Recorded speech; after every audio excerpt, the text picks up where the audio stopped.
Le professeur, entre aisance et PRESENCE en classe. Un calme et une aisance apparents conditionnent bien souvent la qualité des communications et votre maîtrise du groupe. Pour tout ce qui concerne la présence en classe, conduisez un travail spécifique avec l'aide de votre tuteur et n'hésitez pas à utiliser la vidéo pour faciliter votre prise de recul.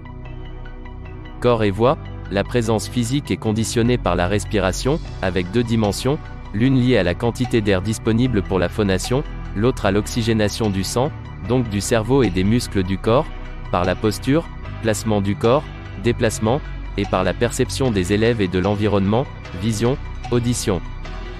Conduisez un travail spécifique sur les points ci-après.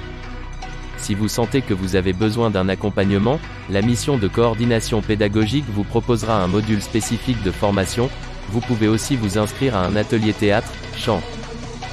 Respiration. Il convient de privilégier la respiration abdominale car la respiration abdominale met en jeu de façon quasi exclusive le diaphragme, le muscle respiratoire principal. Celui-ci est bombé vers le haut au cours de l'expiration alors qu'il est abaissé au cours de l'inspiration. Le diaphragme est un muscle lisse dont la contraction ne dépend normalement pas de notre volonté. On peut cependant, à l'aide des exercices qui suivent, rendre ces mouvements partiellement volontaires. Stress et hyperventilation. Les émotions modifient notre respiration. L'anxiété par exemple donne une sensation d'étouffement, gêne et difficulté à respirer, impression de manquer d'air que nous allons essayer de soulager en respirant plus rapidement et plus profondément. Cette respiration trop rapide et trop profonde, disproportionnée par rapport aux besoins réels du corps à un moment donné, est l'hyperventilation. Elle survient lors d'une émotion, d'une crise aiguë, d'une douleur. L'hyperventilation favorise les tensions et contractures musculaires. En effet, les personnes qui hyperventilent ont une respiration thoracique plutôt qu'abdominale.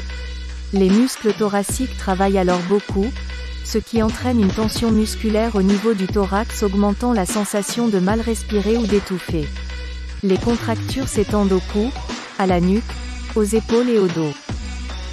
L'hyperventilation, si elle joue un rôle d'alarme au stress, contribue aussi à la sensation de tension et de mal-être. Il est donc important de la combattre notamment par l'apprentissage des techniques de contrôle respiratoire qui vont être rapidement très bénéfiques. Les objectifs principaux du contrôle respiratoire sont de éliminer rapidement les petits signes qui peuvent déclencher une forte émotion et auxquels vous êtes très sensible comme l'accélération des battements du cœur, diminuer les signes physiques associés au panique et à l'anxiété, vertige, sueur TC, induire, faciliter, renforcer un état de relaxation générale qui permettra un relâchement musculaire et ensuite une détente mentale.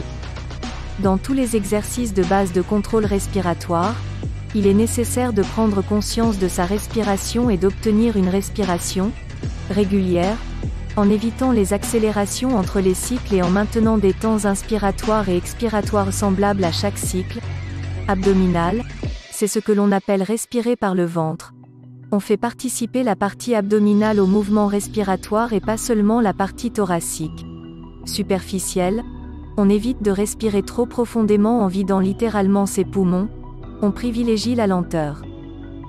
Les exercices de relaxation par la respiration, travailler sa respiration abdominale, ralentir sa respiration, se fixer sur la fréquence respiratoire, aux alentours de 12 cycles par minute en temps normal au repos, et essayer de la ralentir, s'habituer à maîtriser sa respiration, diminuer la fréquence respiratoire pour ralentir le cœur, par action sur le système parasympathique. Placement de la voix, variation de force et d'intonation, votre voix doit être audible pour tous, il vous faut parler assez fort et distinctement, adapter votre élocution et votre débit pour maintenir l'attention et être compris, de tous, ne craignez pas de marquer des pauses si le besoin s'en fait sentir dans la classe. Une voix grave porte mieux une voix aiguë peut, à la longue, fatiguer l'auditoire. D'une manière générale, pensez à varier les intonations. Lorsque la classe devient agitée, baissez la voix, en force et en intonation, descendre dans les graves. Il est difficile de réaliser des exercices de phonation si on n'est pas accompagné par un spécialiste. Dans l'établissement, des conseils peuvent éventuellement être pris auprès des collègues professeurs d'éducation musicale. positionnement du corps, gestuelle, déplacement dans la salle et auprès des élèves. La présence en classe dépend fortement de la posture, des mouvements du corps et de l'occupation de l'espace. Ne restez pas assis, à votre bureau. Déplacez-vous dans la classe. Cela vous aidera à mieux voir ce qu'il s'y passe et à maintenir l'attention des élèves. Pensez à vous tourner vers toute la classe, quel que soit le moment et ce que vous faites. Utilisez vos bras pour montrer que vous dirigez l'ensemble des élèves et pour marquer les grandes phases d'activité, attitude de chef d'orchestre. Pour mobiliser l'attention d'un élève ou d'un groupe, approchez-vous, entrez sans brusquerie dans la sphère personnelle des élèves. Attention cependant à ne pas s'engager dans des dialogues, apartés qui excluraient le reste de la classe et incitent l'élève à trop baisser la voix.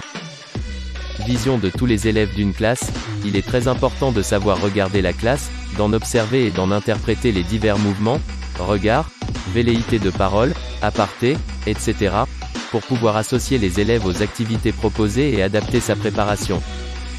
Vous devez voir en permanence l'ensemble des élèves quelle que soit la disposition des tables, sans perdre de vue chaque individu du groupe, et savoir réagir à leurs attitudes.